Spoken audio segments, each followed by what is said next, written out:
హైదరాబాద్లో భారీ మారణహోమానికి పాల్పడేందుకు కుట్ర పన్నిన ఐసిస్ సానుభూతి పరులు పేలుడుతో పాటు విషవాయువులు కూడా విడుదలయ్యే ప్రత్యేక బాంబును తయారు చేసినట్లు వెల్లడైంది. యూరియా నైట్రేట్ మిశ్రమంతో రూపొందించిన ఈ బాంబు పేల్చినప్పుడు 50 మీటర్ల దూరం వరకు భయంకరమైన విషవాయువులు విడుదలవుతాయి. అది పీల్చిన వారంతా చనిపోతారని నిపుణులు చెబుతున్నారు.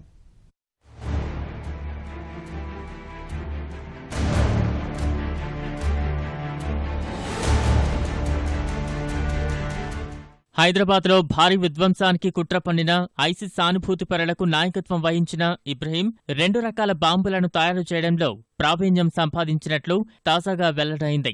మొదటిది ట్రైఅసిటోన్ ట్రైపెరాక్సైడ్ ద్వారా బాంబులు తయారు చేయడం, రెండవది యూరియా నైట్రేట్.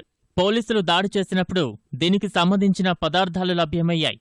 అయితే అక్కడ యూరియా నైట్రిక్ యాసిడ్తో పాటు యూరియా మిశ్రమంతో కూడిన పదార్థం కూడా దొరికింది.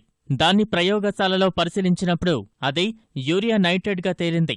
దీన్ని చూసి నిపుణులు కంగుతిన్నారు.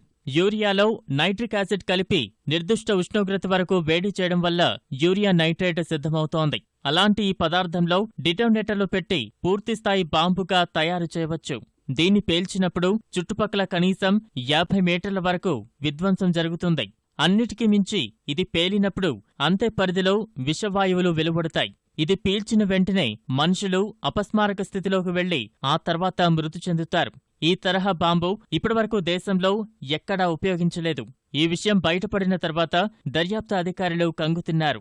జనసమర్థమున్న ప్రాంతంలో దీన్ని పేల్చాలని తలపెట్టారని, అదే జరిగితే కనీసం 200 మందైనా మృతి చెందేవారని భావిస్తున్నారు.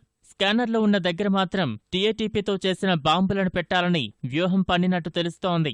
ఐసిస్ ముఠాకు నాయకత్వం వహించిన ఇబ్రహీం యజ్దానీ తాను చేసిన దాంట్లో తప్పేమీ లేదని అధికారులతో చెబుతున్నట్టు తెలుస్తోంది. తాను పన్నిన కుట్ర గురించి ఒప్పుకుంటూనే ఇందులో తప్పు లేదని ఏమాత్రం బెనుకు లేకుండా సమాధానం చెబుతున్నట్లు సమాచారం.